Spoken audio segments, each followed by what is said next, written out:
Okay, here we are back in Sonar,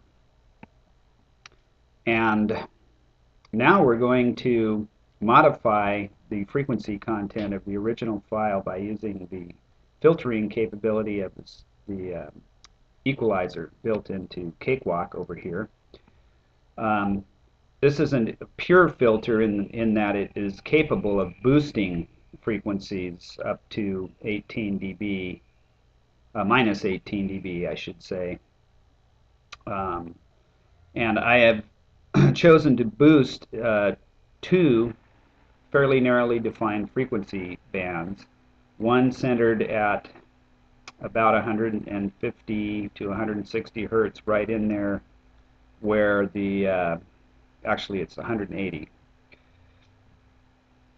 hertz, right in there where the fundamental frequency of the original audio was, and then also up here at 1800 hertz, which is exactly 10 times higher.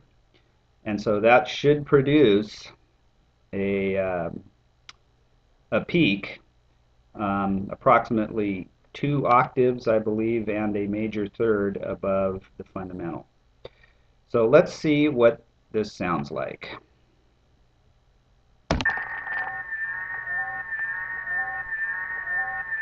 Okay, and we can see that we do have the two peaks here, um, with everything else quite attenuated. And this one here is at about 166 E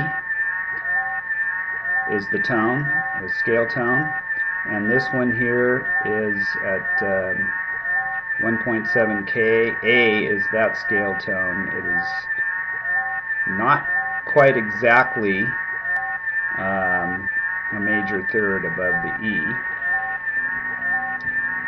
G sharp would be that. So I can move the other filter over here down a little bit to try to pick up the exact frequency that I want, the major third.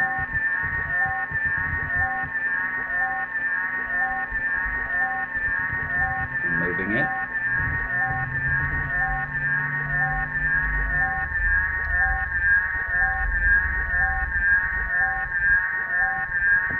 And now the one that's real loud is a G, and the one next to it the A. So it's pretty close to exactly a major third above.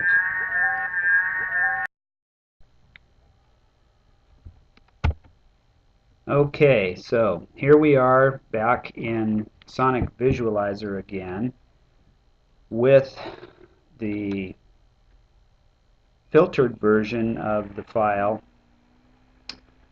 down in the bottom window here, and we can see from this that the frequency at 150 to 100 to 190 hertz, um, and 172 to 190 hertz has been maintained and possibly even boosted a bit. And we also see that these two harmonics up here at 1600 and 1750 have also been boosted, and that everything else, all the other frequency content in here, is all attenuated due to the filtering.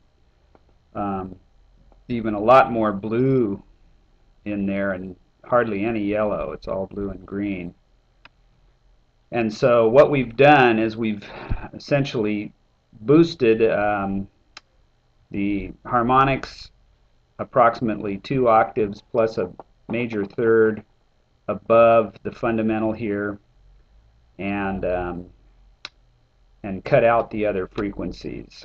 And what that's done is it's simplified the timbre of the file such that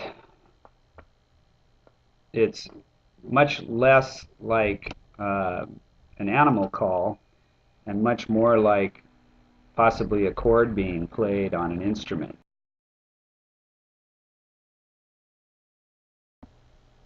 Okay, so now that we've got our modified file, I'll play a side-by-side comparison so that you can really hear the difference between the raw audio and the modified audio.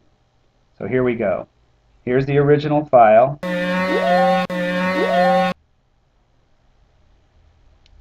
and here's the modified file.